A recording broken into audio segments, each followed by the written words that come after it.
আমর ইবনুল জুমুহ বাড়িতে চলে গেলেন। স্ত্রীকে ডাক দিয়া বলে, ও বিবি, বিশ্ব নবী মুহাম্মদুর রাসূলুল্লাহ সাল্লাল্লাহু আলাইহি ওয়াসাল্লাম আমাকে জিহাদের ময়দানে পাঠাচ্ছেন। আমি যাচ্ছি জিহাদের ময়দানে, তুমি আমার জন্য দোয়া করবে, ভুল ত্রুটি করে থাকলে তুমি আমারে মাফ করে দিবে।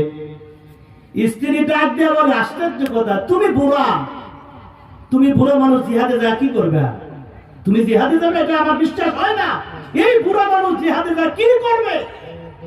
মানে স্ত্রী তাকে ভর্ৎসনা দিচ্ছে, ঠাট্টা করছে, মজাক করছে।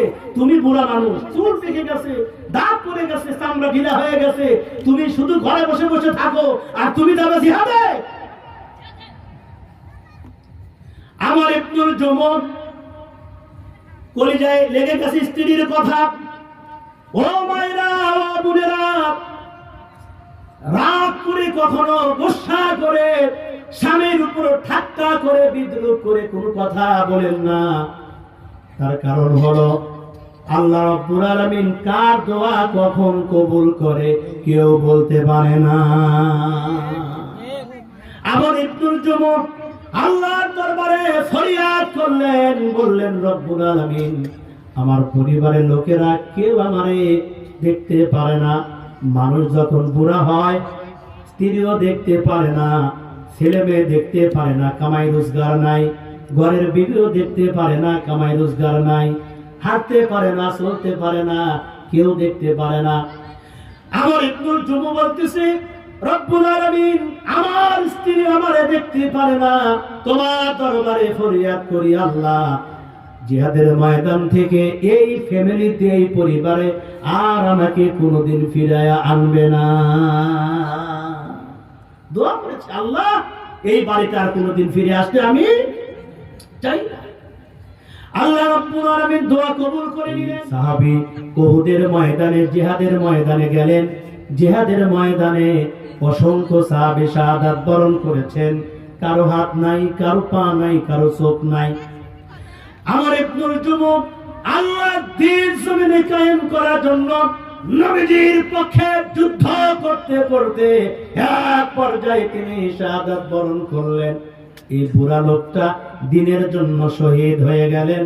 নবীজি বলেন, সাহাবীরা, শুহাদায়ে উহুদের লাশ কাফনের ব্যবস্থা করো, কবর দেওয়ার ব্যবস্থা করো।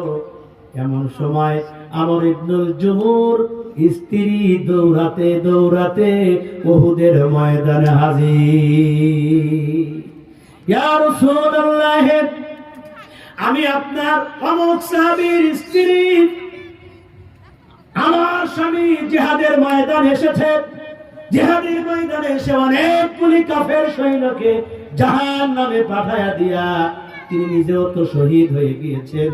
রাসূলুল্লাহ, আমার স্বামী জুমুহকে, আমর ইবনুল জুমুহকে, তার লাশটাকে আমি বাড়িতে নিয়া আমার বাড়ির সামনে, ঘরের সামনে কবরটা দিয়ে আমি রাখতে চাই, আর সকাল বিকাল আমার স্বামীর জন্য আমি দোয়া করতে চাই। আল্লাহর হাবিব বললেন, ও আমর ইবনুল জুমুহের স্ত্রী, শোনো, তোমার স্বামীকে তুমি খুঁজে বের করে তোমার স্বামীকে তুমি নিয়ে যেতে পারো, তোমার বাড়িতে কবর দিতে পারো, দাফন করতে পারো। আমর ইবনুল জুমুহের স্ত্রী খুঁজে খুঁজে স্বামীর লাশ খুঁজে বের করেছে।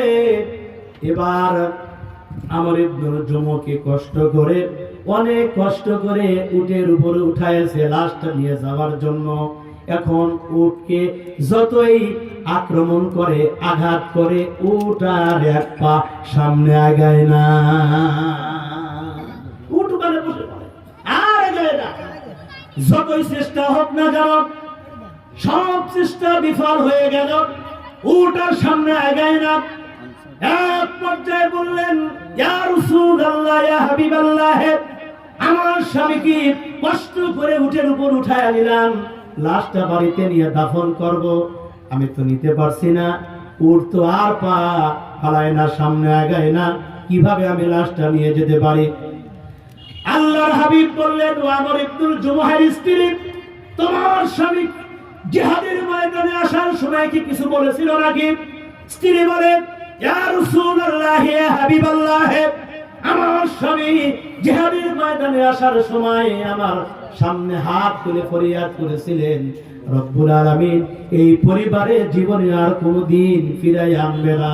আমি দ্বীনের জন্য, কোরআনের জন্য আমার জীবনটা দিতে চাই, এই ফ্যামিলিতে আর তুমি কোনোদিন আমারে ফিরাইয়া আনবে না। আল্লাহর হাবিব বলেন, ও আমর ইবনুল জুমহার স্ত্রী, চলে যাও, চলে যাও, চলে যাও, এই জায়গা থেকে চলে যাও। আমর ইবনুল জুমহের লাশ তুমি কখনোই বাড়িতে নিতে পারবে না, এখানেই আমর ইবনুল জুমহের লাশটা দাফন করা হবে।